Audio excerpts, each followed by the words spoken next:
Ismail bhai, सिर्फ 5-7 minute, सिर्फ 5-10 minutes. So Ravi, how's everything with you? With me, I'm okay, but I had some anxious moments. I was having a fever for 3 weeks. Oh. It was terrible, yeah, actually, but it was not COVID. But later on, it was turned out to be acute sinusitis.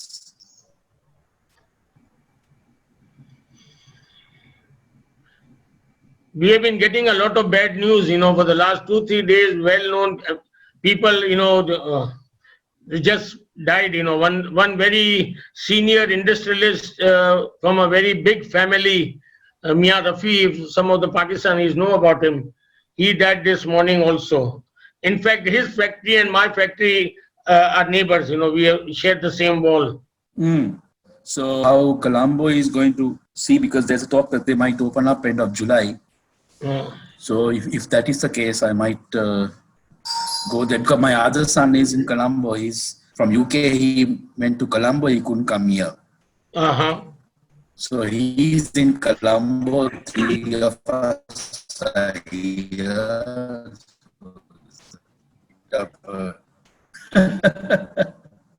My daughter in Oxford, UK, I mean, as soon as the lockdown started, she's been, she's working from home. Can't even come here.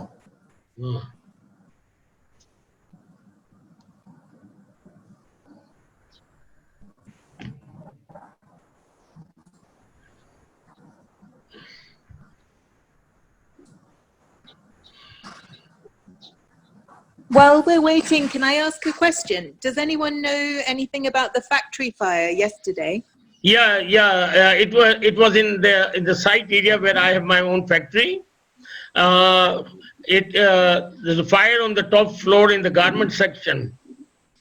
And this is one very big issue among factories, maybe because of the electrical connection. I don't think it's sabotage, but this issue is very, very now it's become common. At least once a week some factory catches fire, and that was one of the main reasons of the OSH conference that we were going to have. One of the main topics was what to do about it. And once we get the OSH program later in the year, hopefully. I think we have to, talk. The experts can, give us ideas how to go about it. This is a big issue. Okay. No one was hurt? Pardon? Was anyone hurt? No, when the fire happens, then they rush down, So, but by the time the fire engines and they all come, which takes a little time, a lot of the things are destroyed. And there's another very unique problem in Karachi, that the fire brigade, like they don't have that much water connection right in the fire station, which is just behind my factory. So they have to go maybe another 10-12 kilometers or 10 kilometers to go and get water from a designated source, and this is something that needs to be improved, Okay. Do they have ladders? Because I saw some of the fire tenders were there, but the fire was on the top 2 floors. Yeah. Do they have ladders that can get that high? Yeah. They have what is that called? The crane. I don't know what is the name of it. They have, but still the problem is that in the past, I've been calling, sometimes the Karachi Port Trust people. Then in fact, in some places I even call my in-laws, but that factory is in outside Korangi, on the national highway. But they also have a very good system over there. But this is the problem we do have in Karachi. for a population exceeding 25 million, having very few these kind of things, it's a dangerous sign. Yeah, no, it looked dangerous. But they are not doing anything, and somehow the fault lies with the private sector also. We are not making the right noises,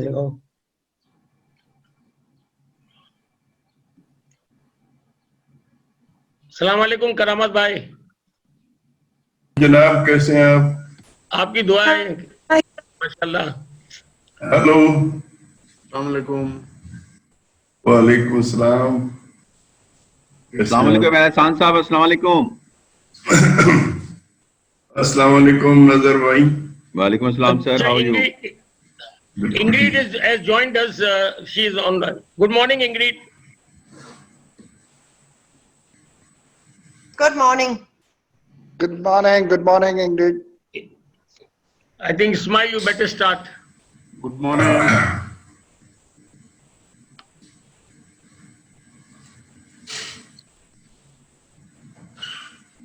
अरे मित्तू यार इधर से Fasi Saab, can you hear me? Fasi Saab?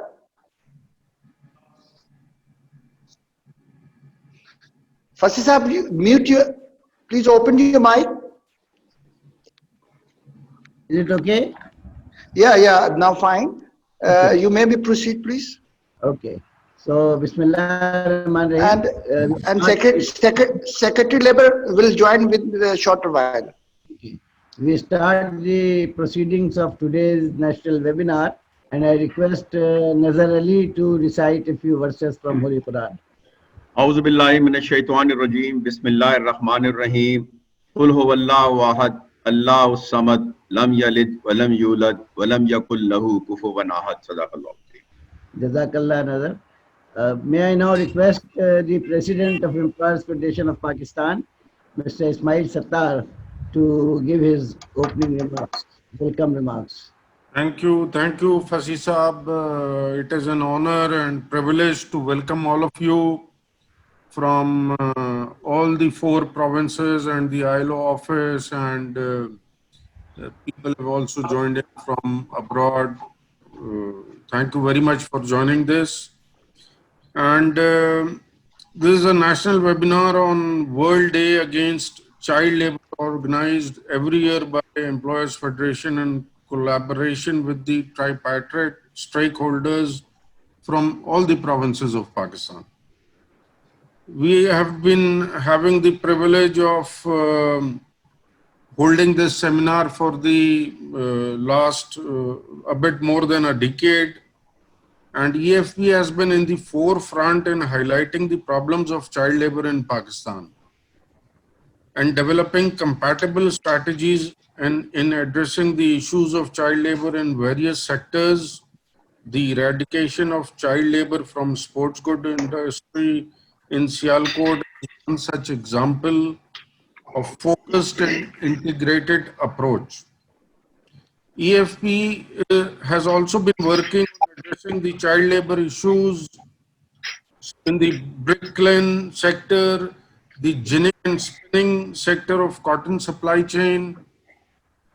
Last year, if you all remember, on the occasion of the World Day Against Child Labor event organized in Peshawar, the Employers Federation of Pakistan formed the National Child Labor Platform, through which there were efforts by enterprises to address child labor, and it was integrated. This in itself is a challenging task, but necessary so that a sectorial approach in addressing child labor in enterprises and their supply chain may provide effective opportunity to address the issues related to child labor. This year, however, we are seeing a very different scenario. As we all know, it has no living human has seen such a situation in the last 100 years. The Spanish flu was is now 102 years old. So I'm sure none of us was there present in those times. One thing which is very important to eradicate child labor, we must work on the employment opportunities, and the employment opportunities will only come through rapid industrialization on war footing, because that has been the mantra of the Employers Federation of Pakistan for the last 5 years now, that we need to set up industries on war footing. Because when I was asked by my dear friend Zaki Bhai that you have to speak for 5 minutes in the webinar, I told him that I have not much information on child labor. So what I did, I called 15 laborers in my factory and I asked them one simple question to all of them, that you people are making money here and you are sending the money back home. How many children? Average they had like 3-4 children. Everybody had. There was only one laborer who had no child, but otherwise everybody had 3-4, and some even had 5, 6, and 7. They told me that if I asked a simple question to them, that what if you guys don't make money? What will you do? Will your children go to school? Believe me, everybody of them told me that, sir, if we can't afford, we will never send our children to school. We have opportunities in our villages, in our towns, where our children can go and earn 200-300 rupees per day. There are opportunities.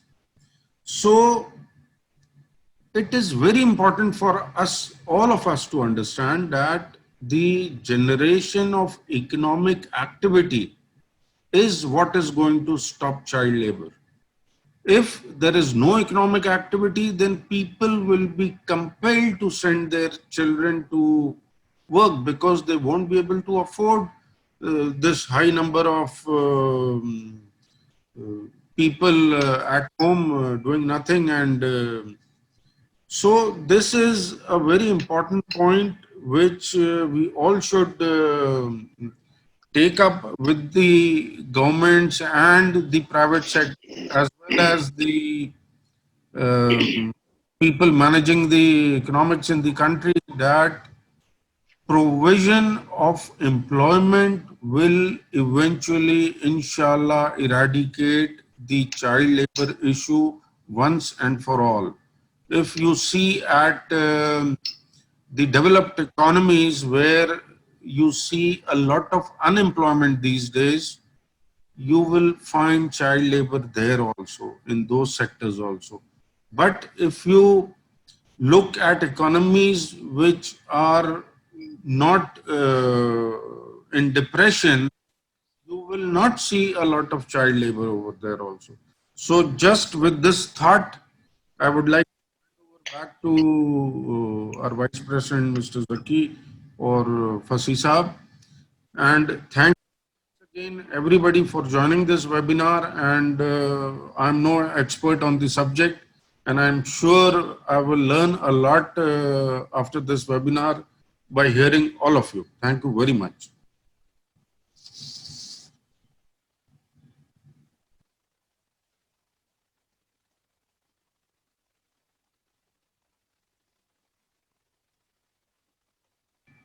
Fasi Saab, we can't hear you. You have to unmute. Fasi Saab, please. Hello. Yeah. Okay, thank you very much, Mr. President, for your thoughtful intervention. I would now like to take this opportunity to invite Mr. Ravi from ACTEMP, New Delhi. First of all, we would like to thank him for joining us at a very short notice. And on the other hand, he has been very helpful in our signature projects. And we have been doing particularly this child labor program, as Mr. President said, for the last more than a decade. And we have been seeking guidance from Ravi in this respect also from time to time. So I would like to give the floor to Mr. Ravi for his intervention and guidance. Mr. Ravi, please. Thank you very much, Fuzzy, and good morning to all of you. Greetings from ILO Actem Bureau for Employers Activities and also from the Decent Work team in New Delhi. Well, at the outset, let me congratulate the President and the Vice President and all office bearers and those associated with EFP for organizing this webinar on World Day Against Child Labor. This year's theme is Protect Children from Child Labor, now more than ever before. The question is, should it be so? And why should employers be so concerned about this at a time when it has so many other challenges and issues of survival? Today we are grappling with unprecedented challenges, with an uncertain future staring at all of us. Never in the history of humanity have we witnessed so much of loss, pain, so much of loss, pain and stress on human lives and livelihoods. The pandemic has no favorites. However, it is a reality that its impact is felt hard on the most vulnerable. Children are undoubtedly most vulnerable in times of any crisis. Their voices are unheard and their basic needs very much.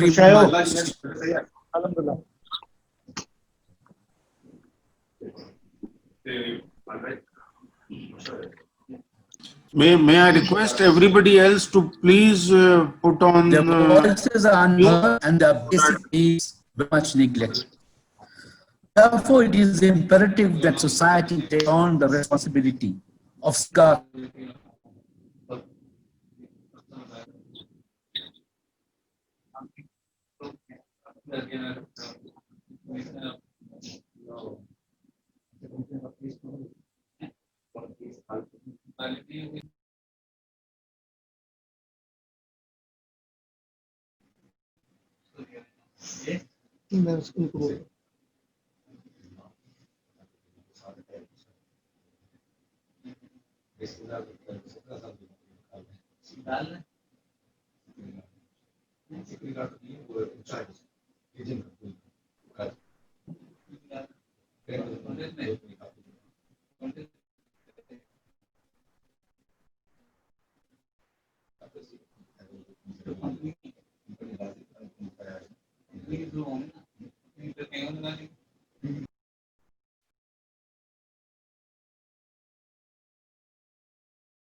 Is Ravi still there, or I can't listen him actually?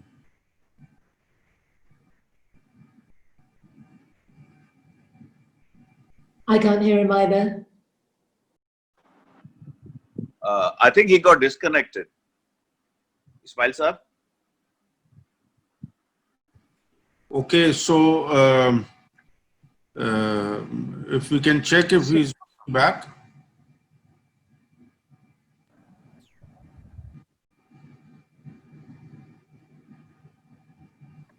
Yeah.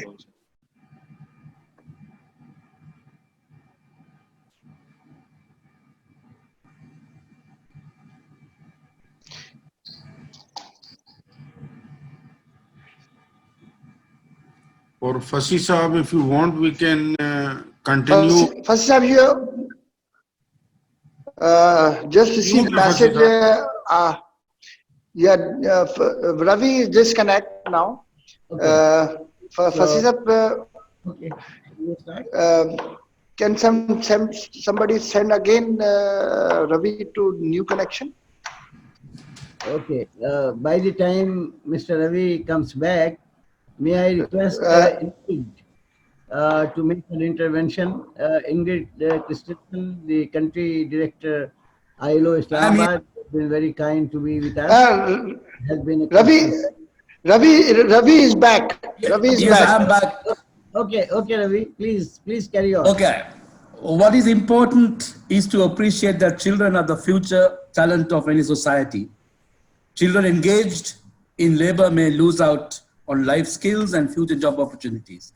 So we are extremely happy that EFP has been proactive and has been actively engaged in the abolition of child labor programs of ILO for a long period of time. Today's event is yet another to signify its commitment to the cause and more than anything else to send out the clear message that the business community in Pakistan is keen to ensure that all children are protected and given equal opportunities for a decent living and education free from child labor. I wish you all a very productive webinar. Thank you very much. Thank you.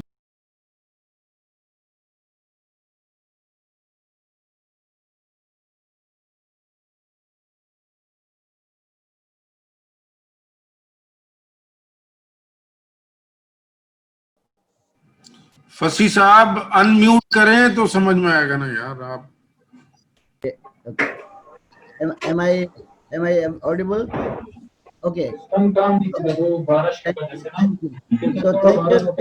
thank you, Ravi, for your thoughts on how child labor can be addressed, particularly in the light of the International Day Against Child Labor theme this year. I would now like to invite Ingrid Christensen, Country Director, ILO Islamabad, who has been always a source of great support to EFP in its child labor projects as well. And I would like her to kindly give her thoughts on the day. Ingrid? Good morning to everybody. It is indeed a great pleasure for me and my colleagues. I think there are quite a few of my colleagues that are on board as well here to join this webinar on the day of the World Day Against Child Labor, 2020. I wish to extend our thanks to EFP for all the efforts to convene this year and get a number of people on the webinar, and maybe some more are joining. I know there are a number of such webinars going around, and you can only be still at one webinar at a time. This is a day that we remind ourselves every year, and it reminds us about the situation that we have not yet resolved as a global society. But it also among the governments, employers and workers and all our partners reconfirm the commitment towards eradication of child labor with, of course, a particular focus on the worst form of child labor. And as Mr. Ravi was saying, the theme of the year is, maybe not surprisingly, linked to the COVID-19 outbreak. So it's about protecting the children from child labor now more than ever. And we are doing so because we have seen also from earlier crises, including also, I think the one we had, the earthquake earlier, but also the tsunami and many others, that when we have such crises, the children can be, the situation can push families and children to resort to child labor. And the day is organized globally. It's organized jointly with a global march against child labor and International Partnership for Cooperation on Child Labor in Agriculture. I won't go into what Ravi was saying, but only echo that the COVID-19 outbreak have had significant impact on the business and livelihoods of people. That adds to, you can say, that the situation, the global situation, where we have an estimate of 152 million children who are working as child labor, and 72 million of which are in the hazardous work. And they and maybe other children are at greater risk in this crisis time. I'm also happy to note in this year that we have been looking as the UN in Pakistan. We have been together with the Planning Commission, and I know also the social partners have been consulted on that matter. The ILO have contributed to the COVID-19 Pakistan socio-economic impact assessment and response plan. And one of the recommendations concerns exactly child labor. One is to monitor very carefully whether there is any changes, negative changes in terms of child labor, which could be feared, but also to address them rapidly. We know from that assessment that a number of, especially in the informal economy, that they are at risk. In daily wage workers, etc., have had difficulties in finding job and thereby meeting the daily need for income.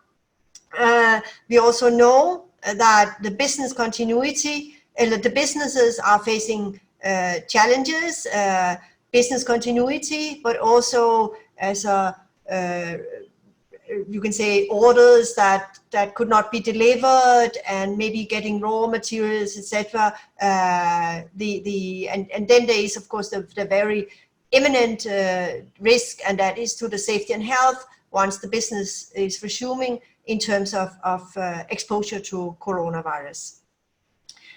The World Day that we are celebrating today calls upon countries and organizations, including employers and workers' organizations, to focus on the needs of the most vulnerable during crisis management and recovery. And through this, we have a chance to not only defeat the pandemic, but also to address positively and effectively child labor, so that we as a global community would be able to reach the target set by the SDG, namely to eradicate all forms of child labor, to eradicate child labor in all its form by 2025. It's not 2030, but 2025. That means basically we only have 5 years left, 5-6 years left. So we really need to put in all our efforts and scale in a decisive way, and to scale up to be able to meet that target. Significant strides have been made to eradicate child labor also in Pakistan, and many partnerships have been built. And I also know that the EFP, along with many other partners, have contributed to that effort. But we also know from the studies, as the labor force survey that are done more regularly, and other studies, that child labor is still something of today, in particular in some sectors. And today, when 30 years ago, we're perhaps more in the formal sector, we now see also child labor in many of the, you can say, agricultural sectors, in the informal sectors, and these are, we also require maybe some other tools to address the issue in that way. And I would also like to highlight here that moving into the informal sector, and some of this is maybe domestic work, care work, etc. Also, and some of these are taken up by girls that are thereby possibly exposed to also as a more, you can say, physical and sexual abuse, and just recalling the incident that we reported some days ago. The fight, if we are to be successful against child labor, requires strong partnerships at both national, I would say global, national, provincial, and community level. We cannot be successful if we only look at it at global level, or if we only look at it at a community level or district level. We really have to work together and also make sure that there are linkages between the different steps. One of the things that the ILO, or one of the areas that the ILO have been working on for some years, not only in child labor, but many other things in terms of the fundamental principles and rights at work, safety and health, etc., are in the global supply chain. So they link the global to the local level. And it's important that we also address the issues in that. I'm happy to also know that EFP is very active. We have just launched a project in CL Court in the sports goods industry, which will focus on the fundamental principles and rights at work and safety and health, etc. But one of these fundamental principles concerns child labor. And I also know that the EFP is working with us in terms of the cotton industry to look at what is the situation in child labor, and also to help making awareness and creating awareness among the communities on what it is and how it can be eradicated. What are the means to that? As I said, it requires strong partnerships, but it also requires data and information. And though we have here in Pakistan also some data that the labor force survey regularly have some, I would say, a little bit more limited data, but some indication of what child labor is like and where it is. But there are also some studies that from time to time are coming out and suggesting maybe where extra efforts needs to be made. But I'm happy to also mention, which may also be mentioned by other listeners and other speakers later, but we know that UNICEF, supported by UNICEF, ILO and other partners, the provinces are currently undertaking a nationwide child labor survey. And it was launched with a big event on 25th of March last year. I believe that some of the data should have been starting to trickle in, but also due to the COVID-19, it's delayed, and I do not have the exact date for it, but obviously once the data is there, there will also be a need to analyze the data. But hopefully once they are out, these data will be able to also tell us much more precisely where do we really need to put extra efforts into to the work, so that we can effectively eradicate child labor in all its forms by 2025.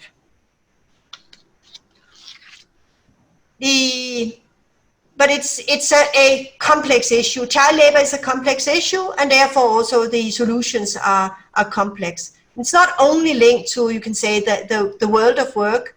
One of the things that we have come across here in this COVID-19 thing is the impact that the crisis have on schooling. In a number of countries, and also in Pakistan, children can only go to school through virtual means. And that, of course, put extra, you can say, requirements to the teachers to actually develop their, turn their teaching into webinars or what means it may be. But there are also in this country children that do not have access to internet, that do not have access to a computer, that may never have opened a computer. And I know that one of our sister agencies, as for instance UNESCO, are active in looking at how can we reach, for instance, children in the agricultural sector. FAO may be doing the same on how can we reach them through radio, for instance, so that what they have learned already is not wasted. So these are issues that we need to look at. Workers and employers organization have played a crucial role, as I said, and they're working together, but also working, of course, with the government to look at what can be effectively done. both in terms of the pandemic, but also in terms of the broader picture of eradicating child labor. Social dialogue have proven to be absolutely crucial for a balanced crisis management and response, ensuring the protection of workers' rights, the rights of children, as well as business continuity. Because let's face it, if we don't have any business, there's hardly any jobs, and that will also further aggravate the crisis. Let me wind up of just repeating the 4 policy recommendations, main policy recommendations that the ILO have for the effective fighting of child labor. The first one concerns protecting workers and their families and providing livelihood supports. We know that the situation, the socioeconomic impact assessment showed that in particular the informal economy were hard hit, but we also know that small and medium-sized, small and medium-sized enterprises have faced challenges in mere continuity, but also maybe raw materials getting, or as a continuation of orders, etc. Agriculture, yes, there is work there, but the workers may not be at the place where the work is needed. And these are among the groups, informal economy, agriculture, where they don't have much of a cushion to meet such crises. So one of the things that one of the recommendations are also from government side, from partner side, to stimulate employment opportunities. And that can be, for instance, through labor-intensive work and to cushion the businesses. The second pillar concerns strengthening of social protection for all. Sickness benefit, as access to sickness benefit, but also access to cash transfer where there are no other means. And this I know the EFP have also been very active on that, as they are the Pakistan chapter on the global social protection business network. The third pillar concerns public education, quality education for all. As I say, that we know that some schooling have really been impacted, and especially the least advanced, those with the lesser resources, informal economy, agriculture, etc., may not have access to webinars or internet, etc. So therefore, we need to look at the means so they can still continue learning, because as Ravi said, they are the future of our societies, and we need to make sure that they can continue learning. And the fourth and last one is about increased advocacy and partnerships. It is, and that's partnership across the globe. It's partnership at national level, it's partnership regional level, it's partnership at provincial level in this case, and community levels as well. We need to reach out to those that are not yet reached, to convince them also to engage and to embark on the journey to eradicate child labor once and for all. It's important to address these challenges with an integrated view on fundamental principles and rights at work, which become even more important to uphold in the times of crisis. So at the end, I would like to emphasize the need to allocating additional resources, and it's not only money, but it's also human resources, to support all efforts to monitor the impact of COVID-19 on child labor, forced labor, and human trafficking, particularly in relation also to school closures, business shutdowns, unemployment, underemployment, the loss of livelihoods in affected communities, and a lack of social protection system. And this is to monitor it, because then if we monitor it, we are able to address the issue. Because the second part of that, and that is, I think, maybe even the more important part, is to address the issues as they emerge, because we need to address them in a swift and effective manner to make sure that the problem of child labor is not escalating during the time of crisis. So with this, I wish you all a happy day, or not a day where we commemorate that, and where we stand together for a cause that I believe we all subscribe to. So I wish you a successful seminar. Thanks very much. Thank you very much, Ingrid, for your thoughtful intervention and also describing some of the initiatives and policy issues which are important in terms of protecting children. I am happy to welcome Mr. Abdul Rashid Solanki, Secretary Labour, Government of Sindh, who is here, and also Mr. Zahur Awan, Secretary General of the Pakistan Workers Federation.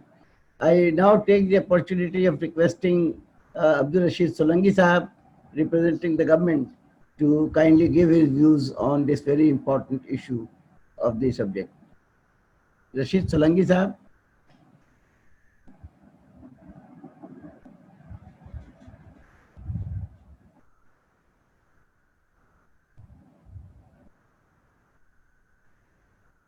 Rashid Solanki Sahab, are you there? Hello.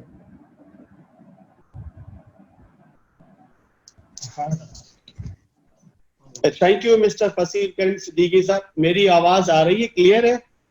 जी जी आ रही है. Okay. First of all, I am thankful to all of you, particularly Mr. Zaki Saab, Fazil Karim Siddiqui Saab, Ismail Suttar Saab, President EFP, and Ingrid also, for having this very important subject to discuss in details. Its importance, its seriousness, and subsequently a resolution how this issue is to be resolved. As all you know that Pakistan had carried out its first and the only national child labor survey in the year 1996 through Federal Bureau of Statistics in collaboration with International Labour Organization as a component of the ILO's International Program on Elimination of Child Labor. According to 1996 National Child Labor Survey, an estimated 3.3 million children between the age of 5 and 14 were economically active, with 46% of the working children active beyond the standards 35-hour work per week. Boys accounted for 73%, 2.5 million of working children in this age group, and girls accounted for 27%, 0.8 million.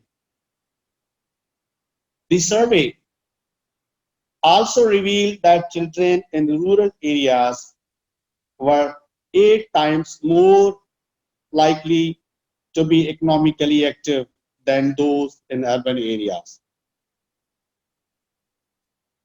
Almost 60% of child labor occurs in the agriculture sector alone. It is also important to note that the survey did not include several informal forms of child labor, such as domestic child labor and children involved in the worst form of child labor. 20 to 25 million out of school children, approximately 6.6 million in Sindh, more than 57% of all out of school children come from the poorest family community. Only because of getting education is through government schools. And parents do not send their children because government schools do not provide quality education. Government teachers are absent from their duties. Government schools have not boundary walls properly and are being operated in the dilapidated condition. a structure absent of basic infrastructure facilities, that is toilet, shortage of water and electricity. The responsibility of bringing 20 to 25 million children in the school lies certainly with the government to show their leadership by starting to resolve these problems. Should consider this importance of quality of school education, experience, and strategy. Hello.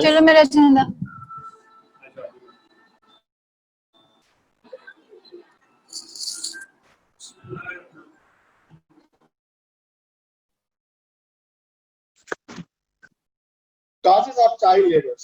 Let me discuss a few causes. Due to illiteracy and ignorance, poverty, unemployment, family backgrounds, and all forms.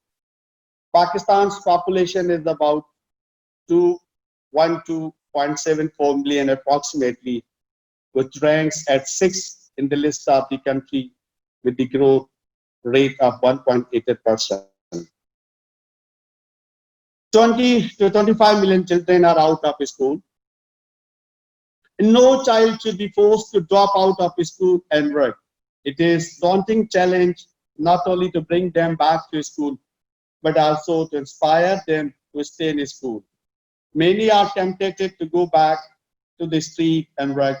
Many children have dropped out of schools when asked why. They mention corporal punishment, limited financial resources in their families to bear school-related expenses, or pressure to work with their parents to help them.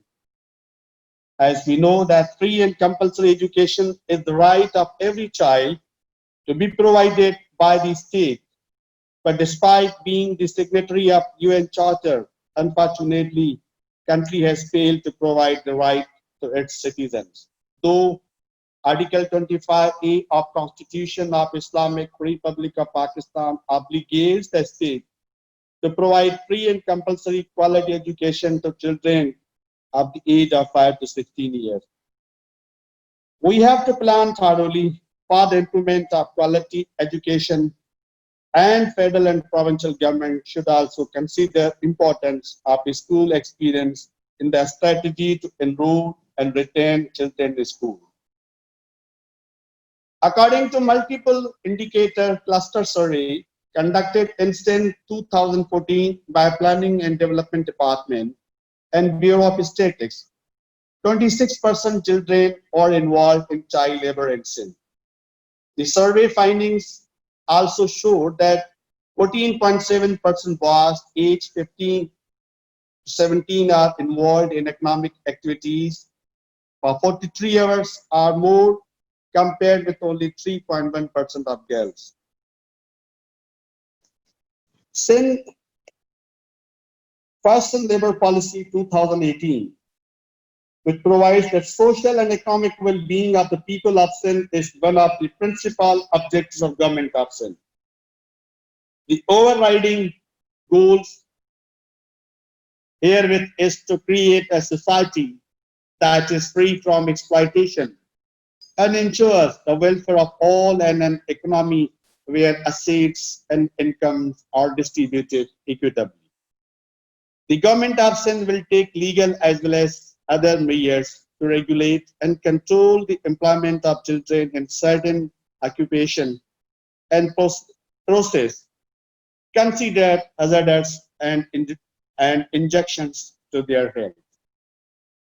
Employment of children under the age of 14 has been prohibited in all industrial sectors and will be extended to the domestic and home-based workers. Children between the age of 16 and 18 years will not be engaged in hazardous working conditions, working environments, ice boilers, mining, tanneries, bricklines, glass bangles, dyeing, chemical and electronic sectors. The purpose of all policies, including labor policy, is to achieve the above aims in a manner based, suited to the resources of the country and the province. there is an urgent need to revitalize the economy and reduce unemployment and poverty in the shortest possible time. This would require a conducive investment and industrial relations climate that is fair to employees and employers. The government option recognizes the imperative of providing an enabling legal and institutional environment to achieve the objective goals.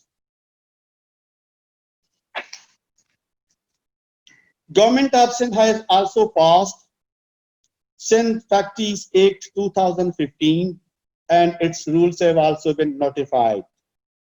Sindh Shops and Establishment Act 2015, Sindh Bonded Labor Abolition Act 2015, and Sindh Prohibition of Employment of Children Act 2017. All these provincial laws prohibiting child labor and define child as a person who has not completed his 14 years of age.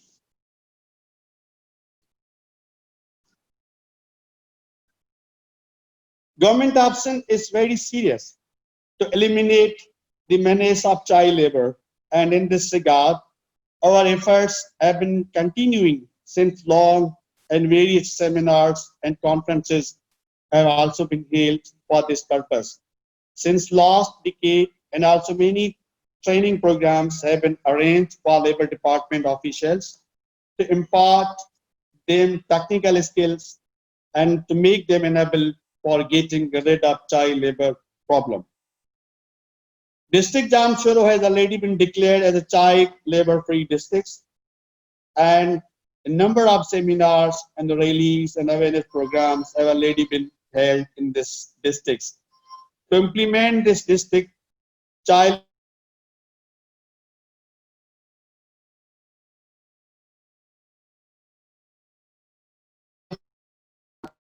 aided officers of Labor Department, very active members from civil society. Government option has also entered into agreement with UNICEF, and I'm thankful to UNICEF who has also extended all assistance and technical support. And with their assistance, we have finalized a scheme under the government's ADP program, that is Sindh Child Labor Survey. Its costing is approximately 96 million, which has also been approved by the government of Sindh. The current financial year, the government of Sindh has allocated and released 50% of the total amount, but due to the COVID-19 situation, the funds could not be utilized and have been surrendered to the government of Sindh. And the entire funds have been allocated in the next financial years.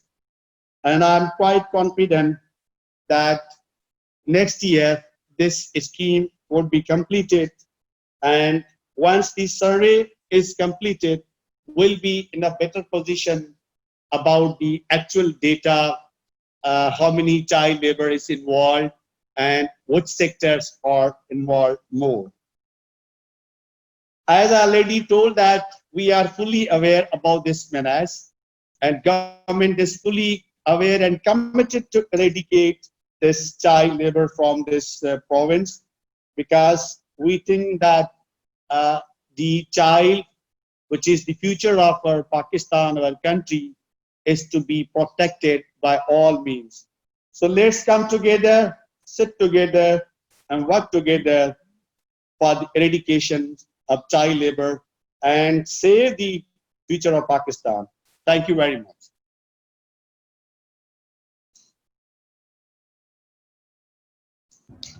Thank you very much, Rashid Solanki Sahab, for highlighting the initiatives taken by the government of Sindh, particularly the only province which has made 6 or 7 laws relating to child labor, and it depends on how effectively we implement them so that we can address the issues of child labor in the province. Now I take this opportunity to request Brother Zahur Awan, Secretary General of the Pakistan Workers Federation, to give his thoughts on this subject. Zahur bhai.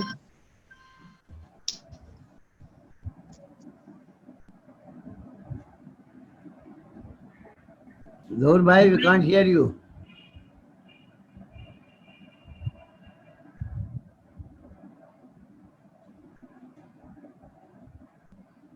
आवाज नहीं आ रही है ज़हूर भाई।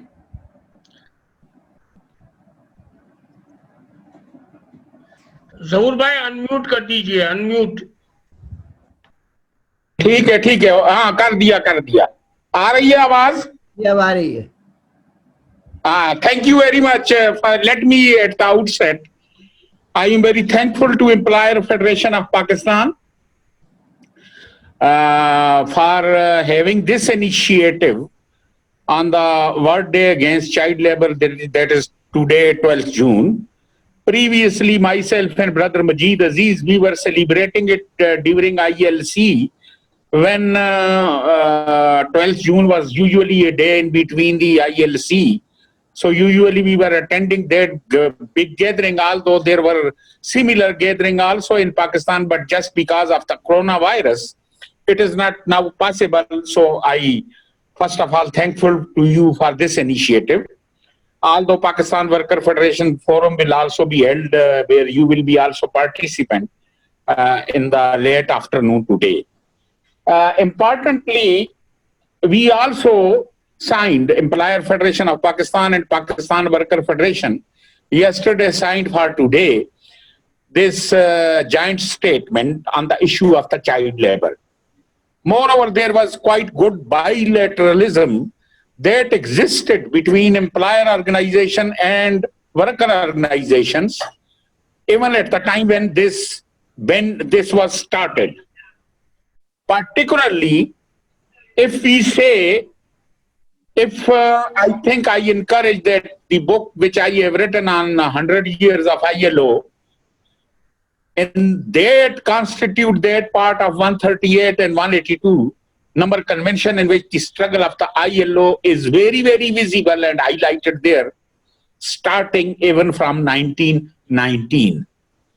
Although the issue that gained momentum at the time when first ILO convention on minimum age was adopted in 1973.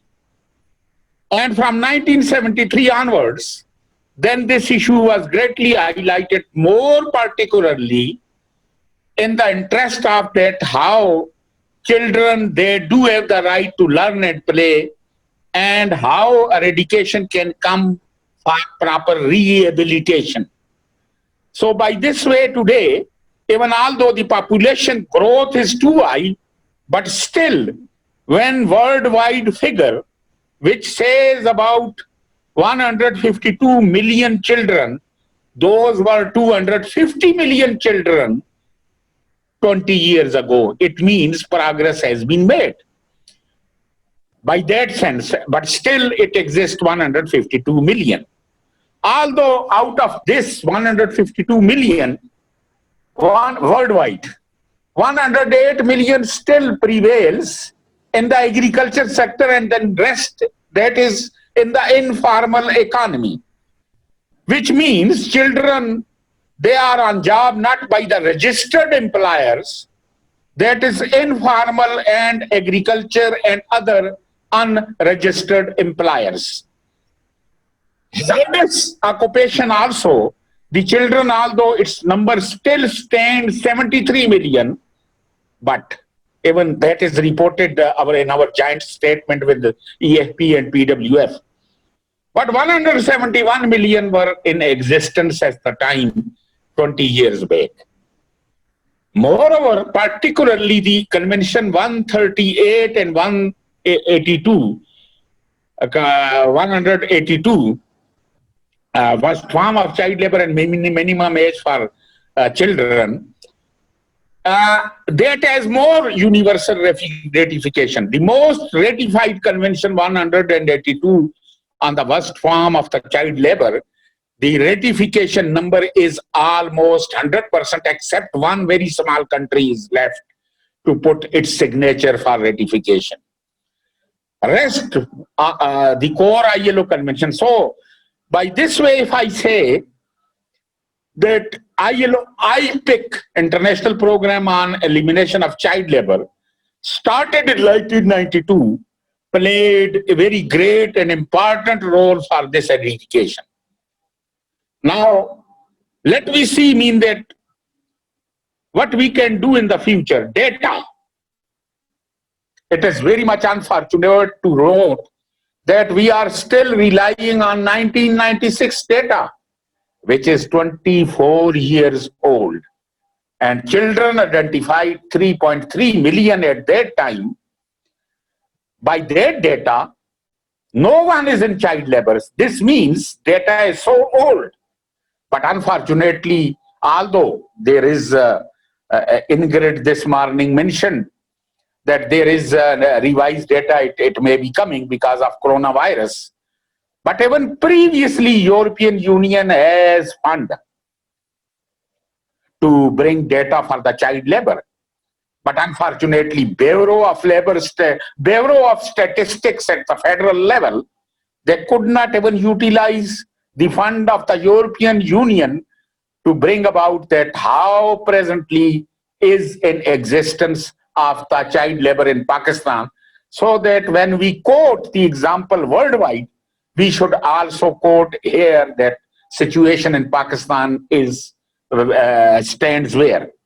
Although 3.3 million at that time were identified, many of the NGOs data which we were challenging also were supposed to be 20 million in Pakistan, because they were counting almost all children, those they are not in school, they are in the child labor.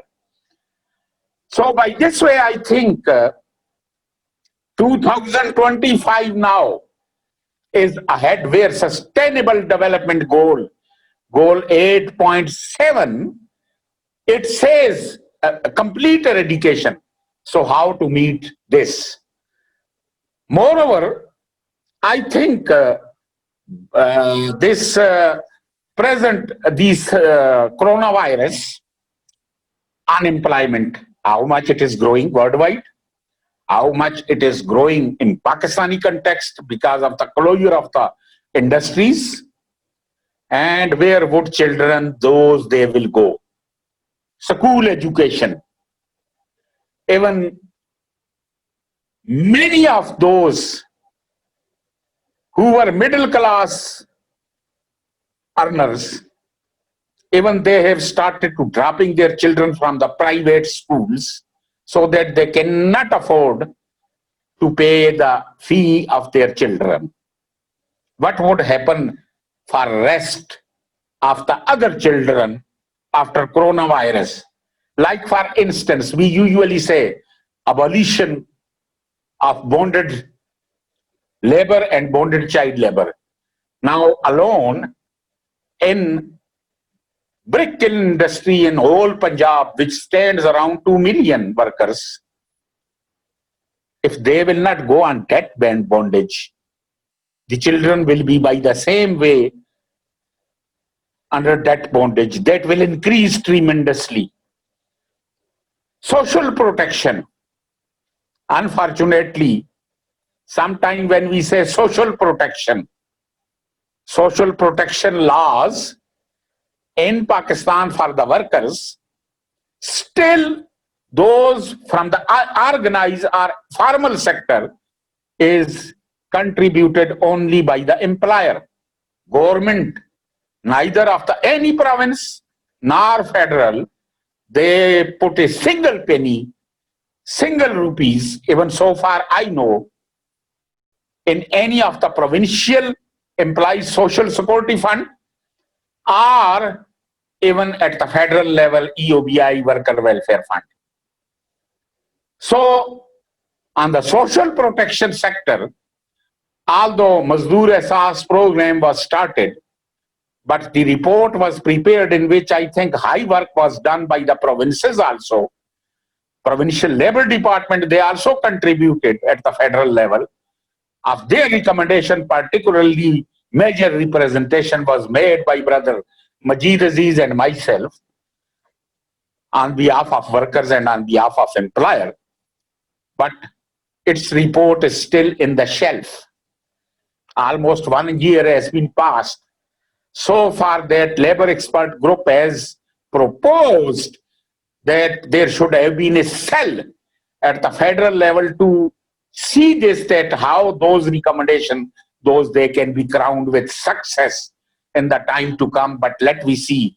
Moreover, now coronavirus has come, many of the targets definitely are hampered even and feeling by the government also there.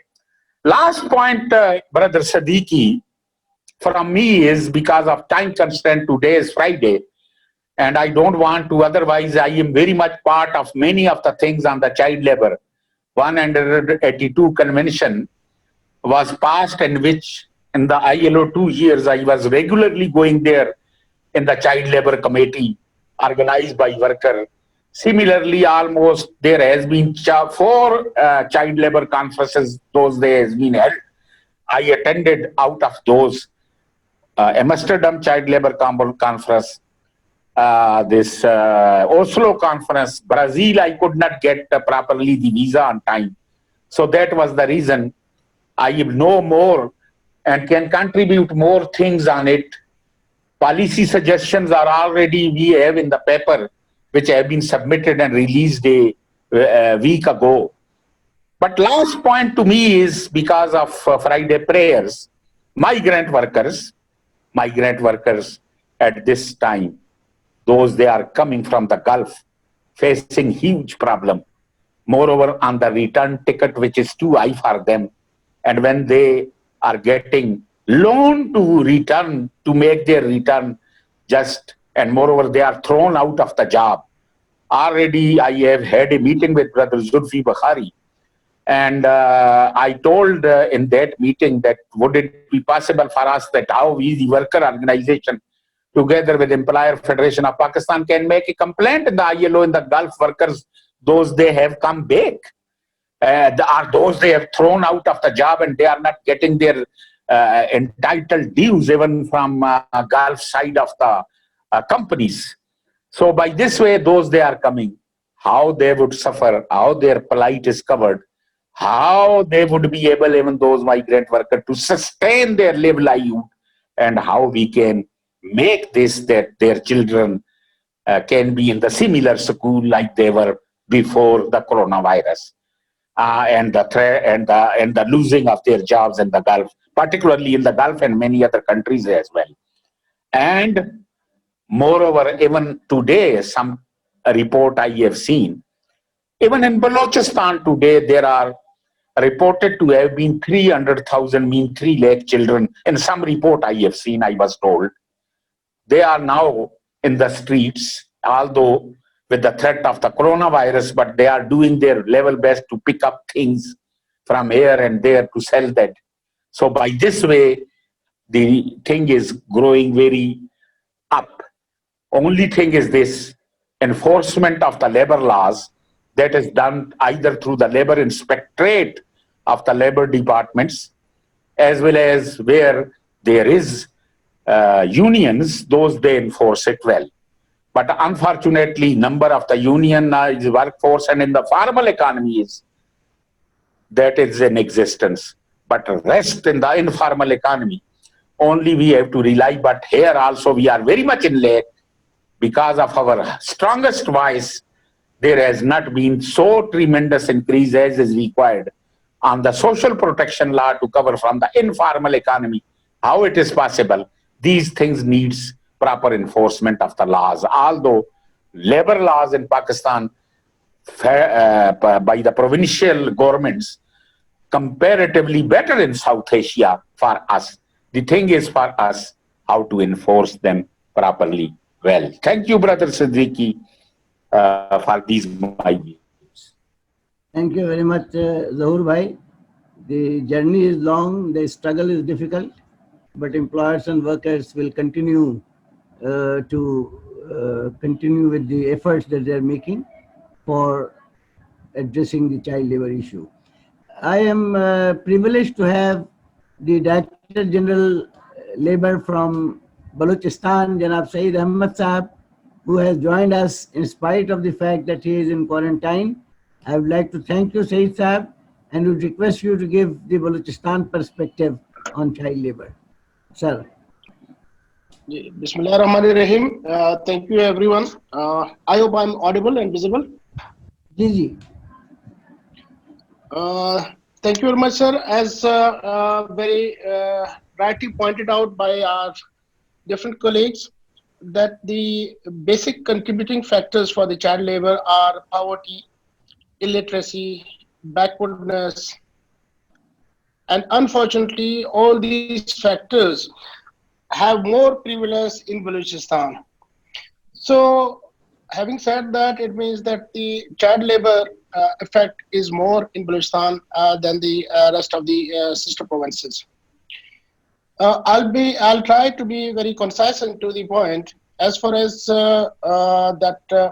statistics are concerned, as very rightly pointed out by Sir Solanki, that after 1996 we don't have any statistics, reliable authenticated data. First time ever since all the provinces in the collaboration and cooperation of UNICEF, we are going to have child labor survey. After having those statistics, I'm confident that it would help the entire government, provincial governments and the federal government to plan some interventions for the betterment and for the regulating the child labor. Because as far as if we say that we eradicate child labor, I think that is something very ideal, but I think that has some consequences. So what I would be very optimistic about that we must regulate the child labor. As far as statistic law is concerned, the government of Balochistan has got its child labor law approved from the provincial government, and it's pending in the assembly. Due to COVID-19, the sessions are very limited, and in the budget sessions, unfortunately, we would not be able to present that law. But soon after that, inshallah, we'll be having that promulgated in the province. I'll come to the recommendations that how we can regulate or minimize the child labor. To give you some insights from the Balochistan, when our inspectors go to the field and prosecute any employer for the child labor practice, the very parents of the child being involved in the labor, they come to us, they approach us, and they say that our child is getting 50 rupees a day, or suppose 100 rupees a day, and within that he is also acquiring a skill. If you have any policy to give us 100 rupees a day, as well as that give us a skill, give him a skill, so then they are ready to give his child to their children, to the provincial custody, and they can go for it. But unfortunately, we lack such type of plannings. What we can do is that the TEFTAs must revisit its enrollment policies. Because in TEFTAs, the policy is that everyone, a child mostly, after matriculation, he is allowed to enter the technical training centers or TEFTAs, mostly what I've, as far as my knowledge is concerned. There should be a special provision of entry of the, because a person with having 10th standards passed, I think he is no more, he's quite capable enough to do his own business or to enter any profession other than child labor. So I think that enrollment policy must be revised, and there should be some special provision for the children involved in the child labor. They must get skills, they must be providing with skills. And after skills, I think they can go for the self-employment. And I request ILO especially, Ms. Ingrid is here, that as for that Light Kekel 2 program, that was a very great program we had in the past. If we can repeat such type of programs for all the provinces, so that we can have rehabilitate the children who are involved in the child labor practices, and we can provide them with skills. And after that, at the end of the day, we provide them with toolkits so that they can be self-employed and this means can be reduced. Thank you very much. Thank you very much, Saeed Sahab. Mr. Faisal Rashid Chaudhary, Director General Labour, Punjab, was supposed to be with us, but he could not join us. But we have with us Mr. Dawood Abdullah, Director Labour Headquarters, Government of Punjab, and I would request him to give the Punjab perspective. Dawood Abdullah Sahab. Yes. You hear me? Ji, please. You hear me? Ji, bilkul. Go ahead. Thank you to give the chance to speak on the occasion of the Child Labour Day.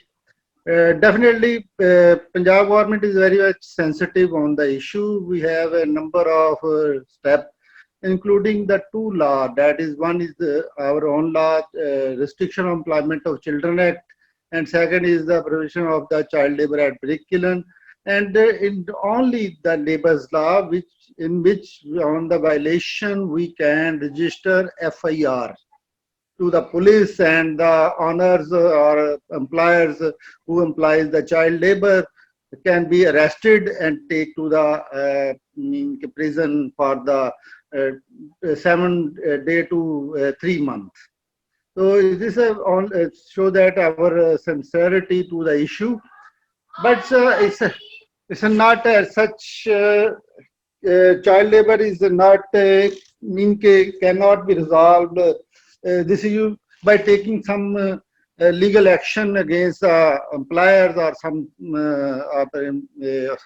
entrepreneur to that they not employ the child labor. But the issue starts for when we have no educational institute for them, because of if we success to implement the Constitution provision 25A, that is provision for the free education for all. State is responsible to provide this free education to all the children. If we able to do so, there shall be a automatically resolve the issue of the child labor. So this is we may take not only the preventive action or application of the child labor law, but first from population control and then education. This, if we able to cover this issue, definitely we will able to automatically, if we have that, it's all based on supply and demand. If there is no supply, there is no demand for that issue. That's child labor. So this is a need to be an integrated approach to resolve the matters, not only with the effort of the Labor Department to implement their law. We cannot resolve this issue. So this is only, but we are very much serious. Punjab government take a number of steps. We have some certain projects for education which are now handed over to the school education department, and day to day we are taking the action against the employers who implies the child labor. Thank you very much. Thank you, Dawood Abdullah Sahab, for giving us the perspective of the government of Punjab. I now revert to Karamat Ali Sahab of Pilar. His organization has been engaged in conducting a number of research on labor issues, including child labor. And I request Karamat Ali Sahab to please give his views.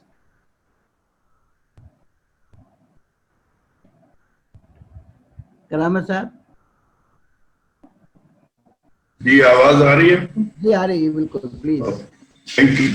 Thank you very much for organizing this very important discussion. I would like to draw the attention of all of us to the fact that we have certain obligations. We are signatory to the UN Convention on the Rights of Child. and we are bound by our own constitution. So Article 25A has been mentioned by Mr. Solanki and some other speakers. Now, with these two instruments in place, there is no justification at all that there should be child labor. All children of age 5 to 16 must be in a school. We have created a right 10 years back, but there is zero progress on that. And our state and our rulers should be asked to explain this willful violation of a constitutional right to a large number of children. We are told there are 25 or 30 million children out of school. So no matter what we do, they will be engaged in child labor if we don't provide them education. And for that, if we don't provide the necessary support to the families of those children. So we really need to look at the root causes of why our state is not able to fulfill these constitutional responsibilities. We are also committed to creating proper social protection institutional arrangements for people when they don't have work or then when they are disabled or not able to work. They should be provided with an unemployment benefit. And this Corona thing has really brought this back very, very strongly. I mean, the government said, again, Sindh government made a law saying everyone has to be paid wages and salaries, but there was no mechanism under which that could be done. The employers were saying, now you give us money, so we pay to the workers. Why can't we talk about an institutional arrangement to provide unemployment benefits in any emergency situation to everybody as a right? Now that requires you really need to look at the way assets, productive assets are controlled and owned in our society, how majority of the people have been totally deprived of access to productive resources, and we have failed to create enough employment for everybody.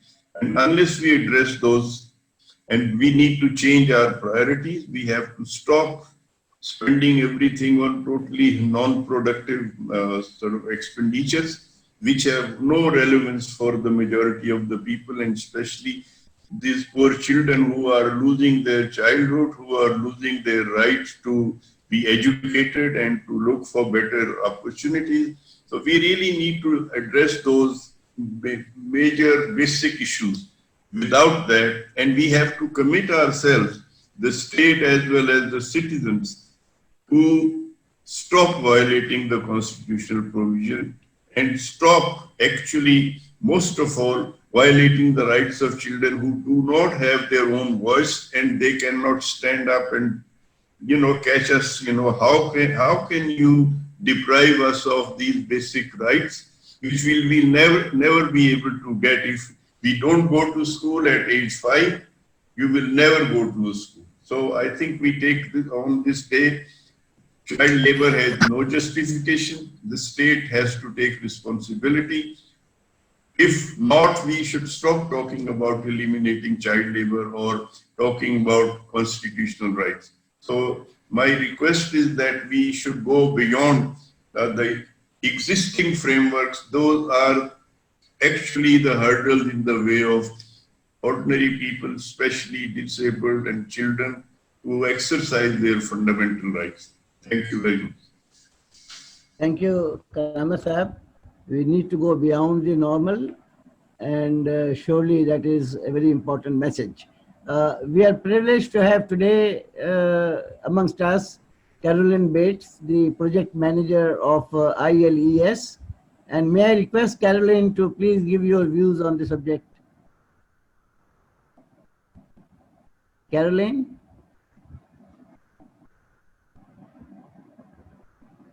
Is Caroline there?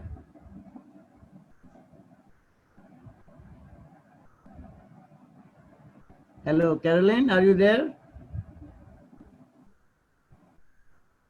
Okay, we move forward. Maybe if she joins, we can take her back again. Caroline, are you there? Okay. We will take her फसी साहब Caroline है इस वक्त मौजूद वो I think वो मेरे ख्याल है उनका म्यूट है स्पीकर सो बिन यामीन साहब आई थिंक वो जाना चाह रहे हैं तो फर्स्ट बिन यामीन साहब को ले लें बिन यामीन साहब may I request you to take the floor and apprise us of the initiatives on child labor in Punjab? Benjamin Sahab, please, floor to you.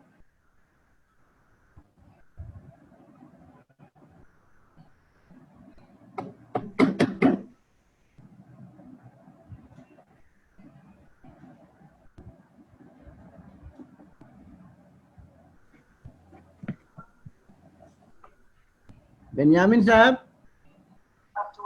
Sasi sir? Yeah. I've just got my my connection to work. Did you want me to say something? I'm sorry, I couldn't hear you. Yeah, I wanted you to join, but in the meantime, I got Mr. Benjamin.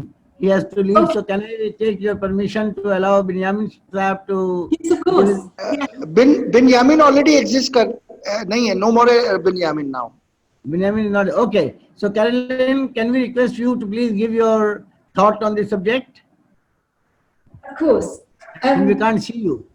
I'm very grateful for you asking me to speak today. I'm starting from the position of not being a child labour specialist, so I'm coming from today's discussion very much from the perspective of the work that I do around industry. And I think rather than necessarily put forward views around different methodologies of combating child labour and the statistics behind Pakistan's current position, I want to flag up a number of things that I'm quite concerned about given the current situation. Obviously, child labour has been an issue in Pakistan for many years and an issue in many countries. And there has been some progress, although as Zuhur Saab has pointed out, some of the data has been quite old, and I'm very glad that there is movement forward on the child labour survey, obviously disrupted by the current conditions. But I am concerned that given the likely impact on Pakistan's economy of the current position, which again is not unique to Pakistan, I think there are going to be a number of very significant challenges to preventing child labour increasing, rather than, as Zuhur Saab was pointing out, the general decline in child labour globally. And I think what is likely to happen to Pakistan's industry, which is particularly relevant to Sindh and particularly relevant to Karachi, will leave Pakistan's children at very significant risk of entering into child labour that they had not previously encountered, because there will be a very significant impact on jobs and levels of income. And I think that means that we will all need to take a step back and look at child labour not in isolation, but as part of the more general discussion around the regulation of social protection and the regulation of the educational system, as Ingrid raised, and to see the need to secure rights of Pakistan's children very much as part of a continuum. Legislation will not do that. It will help, but it won't prevent children slipping back into child labour, and it won't prevent child labour proliferating in a crisis situation. And I think it will be very important for the EFP, the government of Sindh, the workers' representatives and the ILO to look at the position around the vulnerability of children in a much broader landscape. And we'll need to link that to discussions that we're having about supporting the economy, about supporting industry, but also about looking very closely at what will be happening around social protection. So that's really my perspective on the current situation. And I'd very much like to hear from the others participating in the call how they think that the risk of children slipping back or newly into child labour can be dealt with in this crisis, and how the crisis can potentially give us an impetus to move forward on lots of fronts to improve the protection children have, rather than simply carry on with the projects and the approaches that we've had to date. I think that the entire world is looking at a situation which is economically very challenging. I think we're likely to see an increase in child labour in many countries and increased vulnerability. So I'd really like to hear the discussion today address those bigger concerns around economic protection for citizens of Pakistan, but also development of a strategy on social protection that will cover Pakistan citizens from birth to adulthood. So that's all I have to say today. Thank you, Caroline, for your intervention. We have with us today Mr. Gulfam Nabi Memon, who is working on the UNICEF project of child labor survey in Sindh. May I take this opportunity to request him to give his thoughts very quickly on the job he is doing? Gulfam Nabi Memon, sir.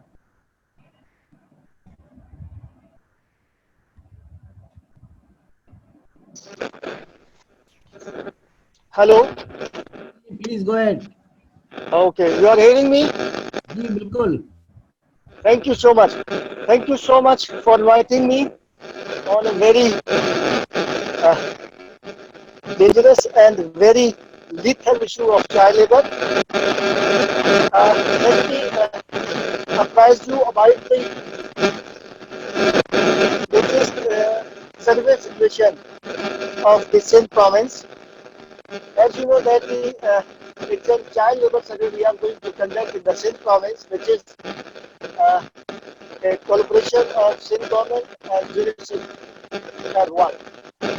As Mr. Solanki Sahab has already described you about the Sindh government part, that there are about 96 billion is provided by the Sindh government through their ADP scheme, and the share of UNICEF is 126 billion in this child labor survey.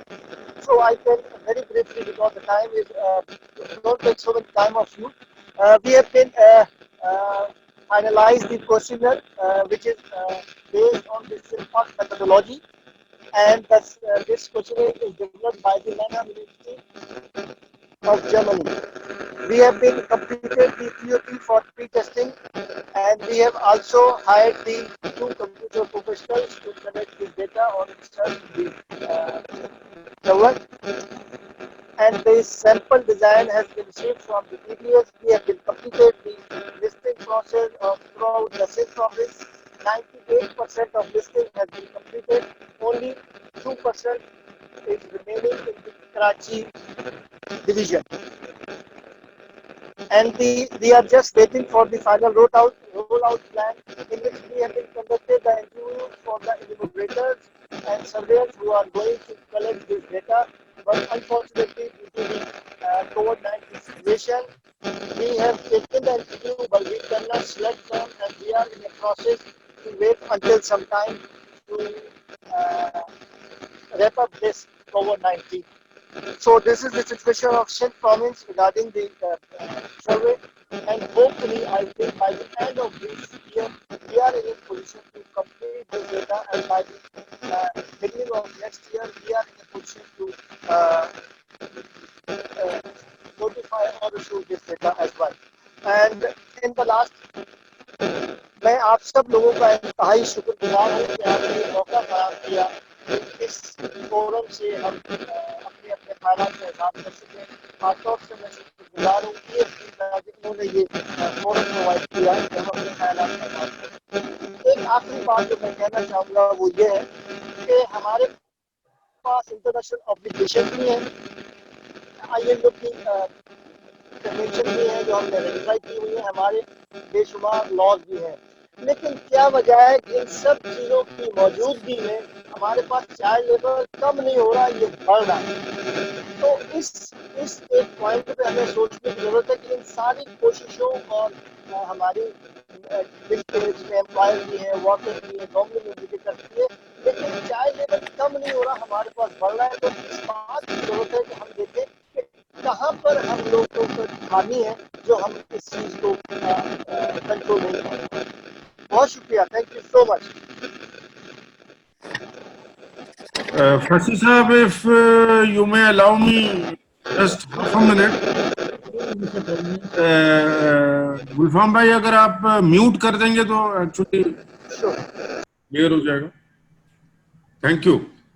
Actually, you have a very valid point, Gulfam bhai, because there is only one reason of child labor increasing instead of decreasing. I mean, all of us have been trying our best for the past decade, at least that I know, to eradicate child labor or reduce child labor. But even our brother from the Workers' Federation, Zaur Aban Sahab, has said that we don't even have proper data as yet to confirm that have we reduced or have we increased.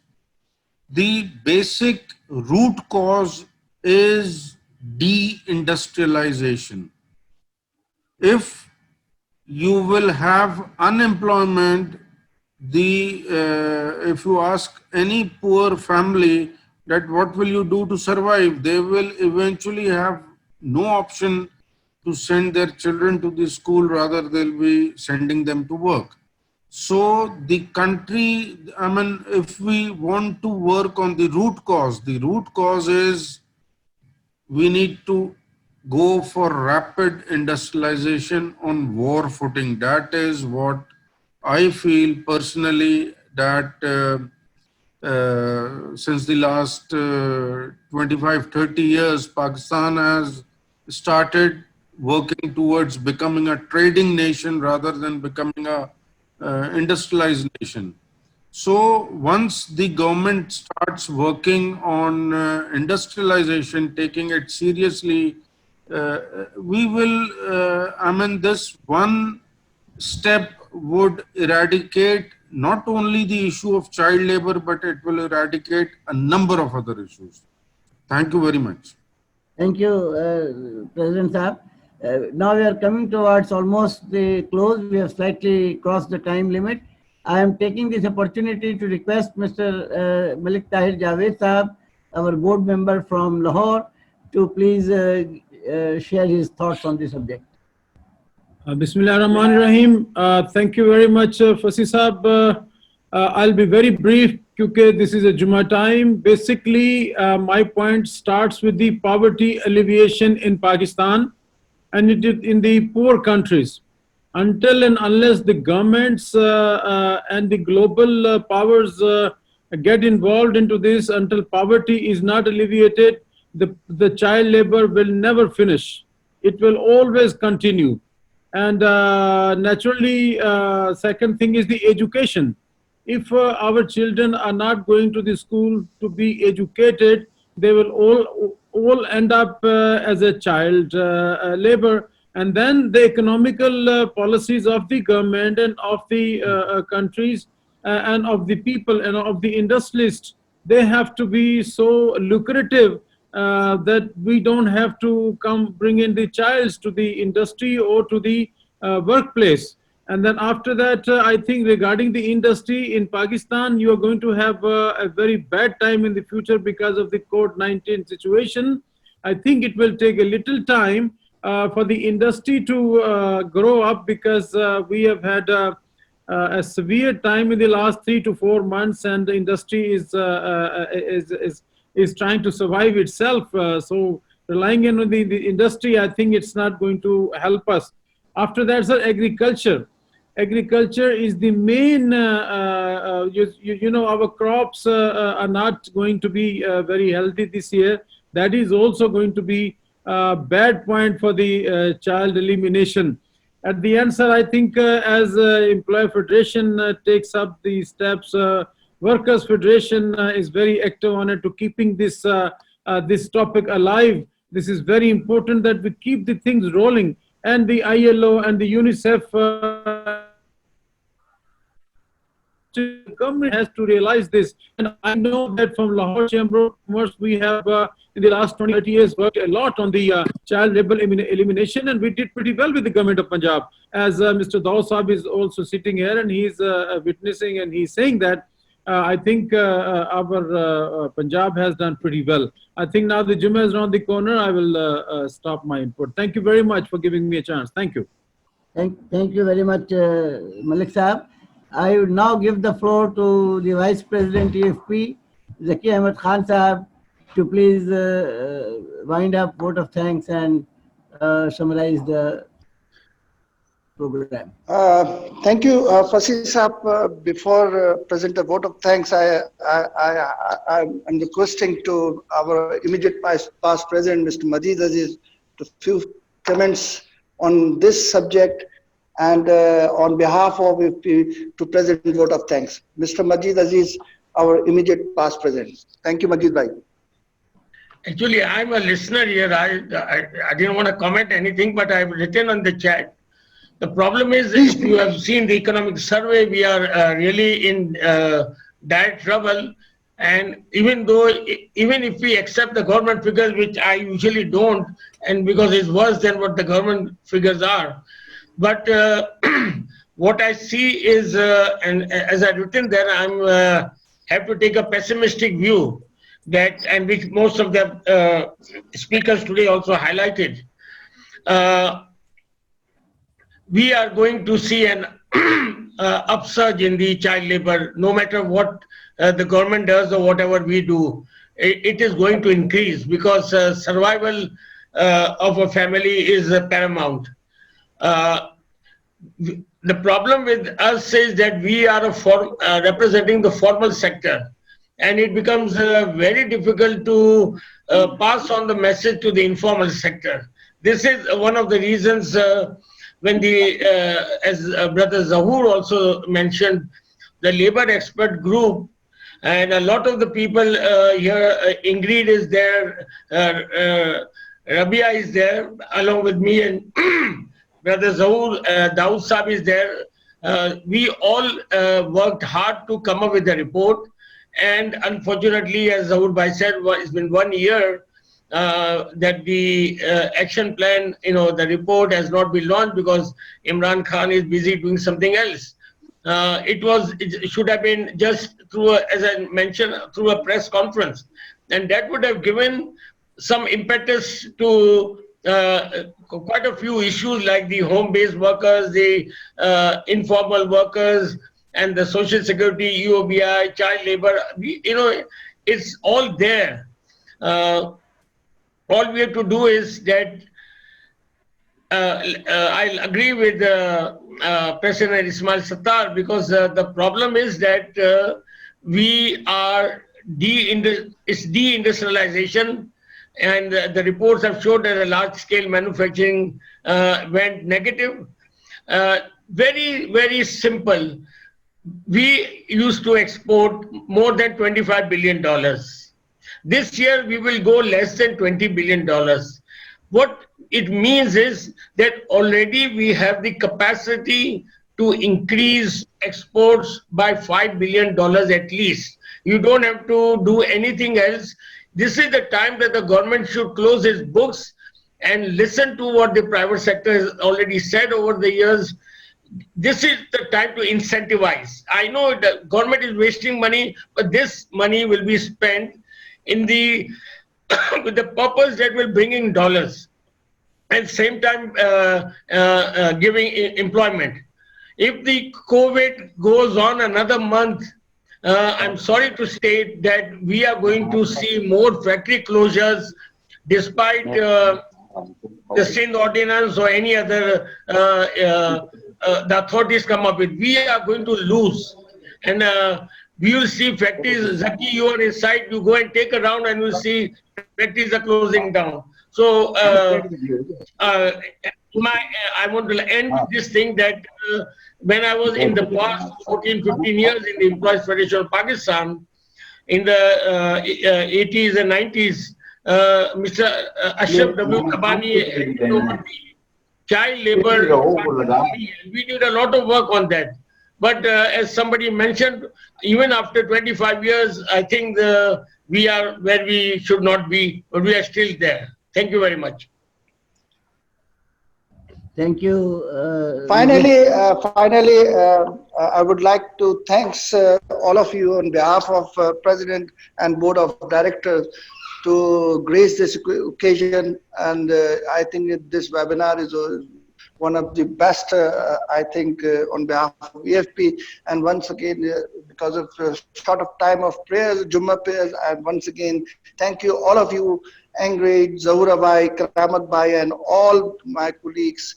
Thank you very much to attend this occasion. Thank you very much.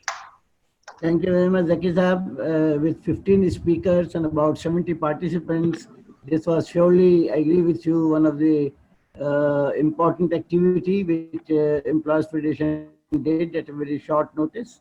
And we look forward to meeting more frequently on issues of critical nature and share our views so that we continue progressing forward.